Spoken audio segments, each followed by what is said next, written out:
Albert Einstein के brain में ऐसा क्या खास था जो दूसरे इंसानों से बिल्कुल अलग था? एल्बर्ट आइंस्टाइन एक फिजिसिस्ट थे जिन्होंने थ्योरी ऑफ रिलेटिविटी, E=mc² और फोटोइलेक्ट्रिक इफेक्ट के लॉज को बनाकर पूरी दुनिया को हैरान कर दिया था। इनकी सोचने और समझने की शक्ति देखकर लोग समझते थे कि आइंस्टाइन के पास एक स्पेशल ब्रेन है जो हम आम इंसानों से काफी ज्यादा अलग है। इस बात का खुद आइंस्टाइन को भी अंदाजा था। इसी वजह से वो नहीं चाहते थे कि मरने के बाद इनकी बॉडी के किसी भी हिस्से पर रिसर्च की जाए। लेकिन फिर वही हुआ जिसका आइंस्टाइन को डर था। 18 अप्रैल 1955 को प्रिंसटन हॉस्पिटल में जब आइंस्टाइन का देहांत हुआ, तब मौत की वजह जानने के लिए जो डॉक्टर आए, उसने चुपके से आइंस्टाइन का ब्रेन निकाल लिया, क्योंकि उसको ये जानने की उत्सुकता थी कि दुनिया के सबसे बड़े जीनियस के ब्रेन में आखिर ऐसा क्या है। आइंस्टाइन का ब्रेन चुराने वाले डॉक्टर थॉमस हार्वी थे, जिनको अपने साथ होने वाले अंजाम से ज्यादा इस स्पेशल ब्रेन को स्टडी करने में दिलचस्पी थी। इस दिन के बाद से शुरू हुआ इस ब्रेन का एक लंबा सफर। डॉक्टर हार्वी एक पैथोलॉजिस्ट थे जो सिर्फ पोस्टमार्टम करना जानते थे। आइंस्टाइन का ब्रेन जो पहले ही डॉक्टर हार्वी प्रिजर्व कर चुके थे, वो इसको लेकर पेंसिल्वेनिया के शहर फिलाडेल्फिया ले गए, जहां उन्होंने ब्रेन की कई फोटोज ली और फिर उसको 240 छोटे छोटे पीसेज में, हर पीस को अलग अलग जार में प्रिजर्व करके अपने बेसमेंट में छुपा दिया।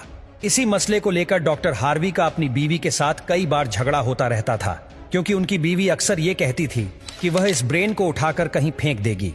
एक दिन झगड़ा इतना बढ़ गया कि दोनों को डाइवोर्स लेकर अलग होना पड़ा और डॉक्टर हार्वी ब्रेन लेकर केंजस के शहर विचिटा चले गए, जहां वो एक बायोलॉजिकल टेस्टिंग लैब में मेडिकल सुपरवाइजर की नौकरी करने लगे।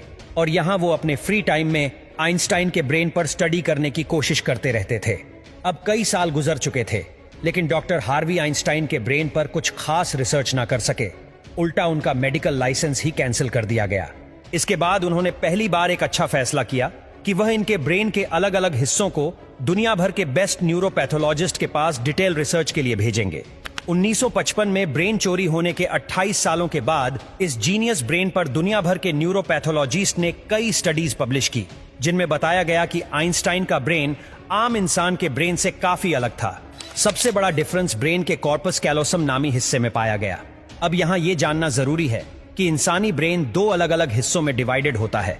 इंसान जो भी काम करता है वह ब्रेन के एक हिस्से में पहले प्रोसेस होता है और फिर ब्रेन हमारे जिस्म के उस हिस्से को सिग्नल देता है। लेफ्ट ब्रेन हमारे जिस्म के राइट हिस्से को कंट्रोल करता है, जबकि राइट ब्रेन हमारे जिस्म के लेफ्ट हिस्से को कंट्रोल करता है।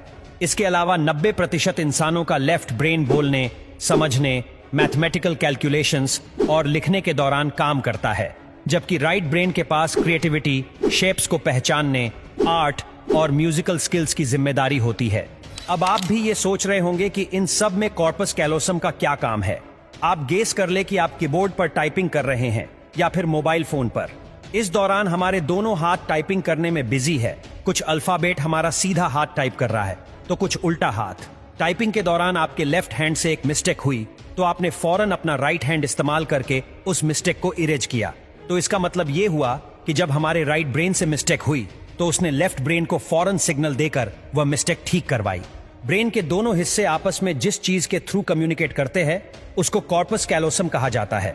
और आइंस्टाइन का कॉर्पस कैलोसम आम इंसानों के मुकाबले कुछ ज्यादा ही बड़ा था, यानी उनका लेफ्ट और राइट ब्रेन का आपस में बहुत स्ट्रॉन्ग कनेक्शन था, जिसकी वजह से आइंस्टाइन एक ही वक्त में काफी कॉम्प्लेक्स प्रॉब्लम और सिचुएशंस को इमेजिन कर सकते थे।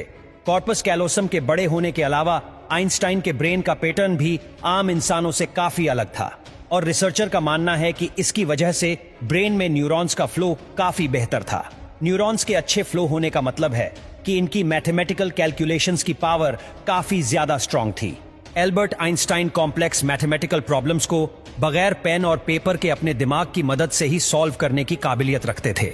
न्यूरॉन ज्यादा होने की एक और वजह भी रिसर्च पेपर्स में बताई गई। जब आइंस्टाइन के ब्रेन का वजन किया गया तो उसका वजन 1230 ग्राम था, जबकि आम इंसानों का 1400 ग्राम होता है। रिसर्चर का मानना है कि इनके ब्रेन की लाइनिंग काफी पतली थी, जिसकी वजह से इनमें ज्यादा न्यूरॉन्स पाए जाते थे।